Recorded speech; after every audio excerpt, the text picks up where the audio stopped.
हर खबर के साथ जुड़े रहने के लिए आप सब्सक्राइब करें हमारा चैनल पार्लियामेंट्री बिजनेस। सभी वीडियोस को लाइक और शेयर करें और बेल आइकन दबाना ना भूलें।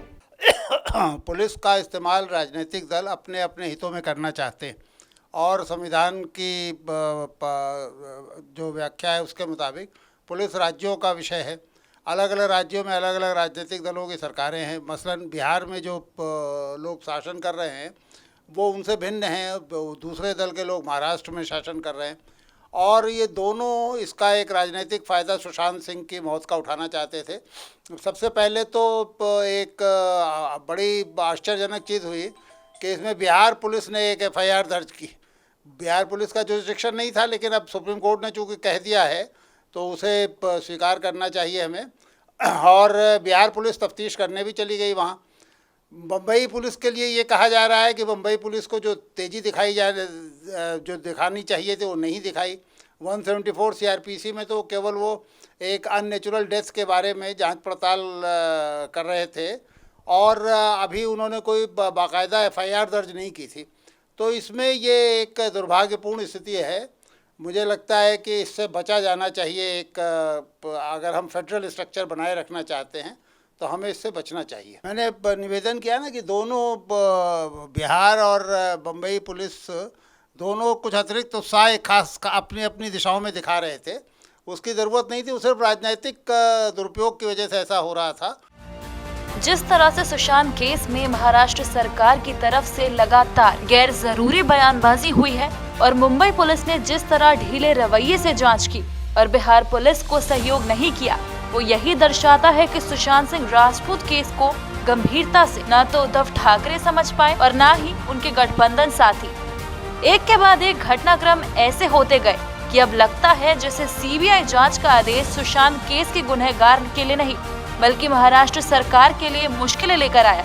फिलहाल उद्धव सरकार के सामने कोई संवैधानिक संकट नहीं है, लेकिन इस बात से इनकार नहीं किया जा सकता कि करीब 1 साल पुरानी सरकार के लिए परिस्थितियां गंभीर जरूर हैं। हो सकता है कि सुशांत मामले को हल्के में लेने की कीमत सरकार को चुकानी पड़े। पहले भी सीबीआई जांच के अदालती आदेश आते रहे, लेकिन किसी भी राज्य सरकार में इस कदर बेचैनी शायद ही देखने को मिली। राजस्थान में राजनीतिक उठापटक के वक्त जब लगा था कि पुरानी जांचों का दायरा बढ़ाकर अशोक गहलोत सरकार के लिए मुश्किलें खड़ी कर सकती है, तो राज्य सरकार की तरफ से एक सर्कुलर भी लाया गया। महाराष्ट्र में तो ऐसा करने की गुंजाइश इसलिए भी नहीं बनती क्योंकि आदेश सीधे सुप्रीम कोर्ट से आया है। ऐसा लगता है कि उद्धव ठाकरे और सलाहकार अति आत्मविश्वास का शिकार हो गए और ये कल्पना ही नहीं कर सके कि बिहार सरकार की सीबीआई जांच की सिफारिश को सुप्रीम कोर्ट की मंजूरी मिल सकती है। उद्धव सरकार को मुश्किल केवल बीजेपी या बाहर से नहीं है, सरकार के अंदर भी स्वर उनके पक्ष में नहीं दिख रहे। कम से कम जिस तरह से सरकार के सहयोगी एनसीपी के प्रमुख शरद पवार ने सीबीआई जांच में महाराष्ट्र सरकार को सहयोग करने के लिए कहा, वो तो यही इशारा कर रहा है। पवार ने कहा था कि मुंबई पुलिस को वो 50 साल से जानते हैं और वो जांच में पूरी तरह सक्षम है, लेकिन सीबीआई जांच से उनको कोई एतराज नहीं है। सीबीआई जांच के आदेश के बाद भी शरद पवार की प्रतिक्रिया नपी तुली है जब वे कहते हैं कि महाराष्ट्र सरकार को सहयोग करना चाहिए। सरकार के दूसरे सहयोगी कांग्रेस की मुंबई शाखा का स्वर भी कुछ कम तल्ख नहीं है।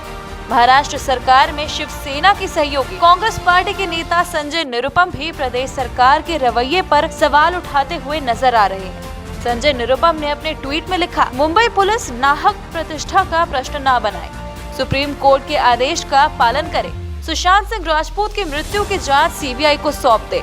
मुंबई पुलिस की क्षमता पर किसी को शक नहीं है, पर इस मामले की जांच में ढिलाई बरती जा रही है, ये दिख रहा था। कारण सरकार जाने। कुल मिलाकर अब तो ऐसा लग रहा है कि उद्धव ठाकरे के पास एक चूक के कारण एनडीए में घर वापसी के अलावा कोई और चारा नहीं बचा। ये बिल्कुल वैसा ही सीन है जब 3 साल पहले बिहार में नीतीश कुमार ने राजद के साथ महागठबंधन छोड़कर एनडीए में वापसी कर ली थी। नीतीश कुमार को ऐसा लालू यादव के बेटे तेजस्वी यादव पर आरोपों के चलते करना पड़ा था और उद्धव ठाकरे अपने बेटे आदित्य ठाकरे के कारण कुछ ऐसी ही परिस्थितियों में घिरते नजर आ रहे हैं।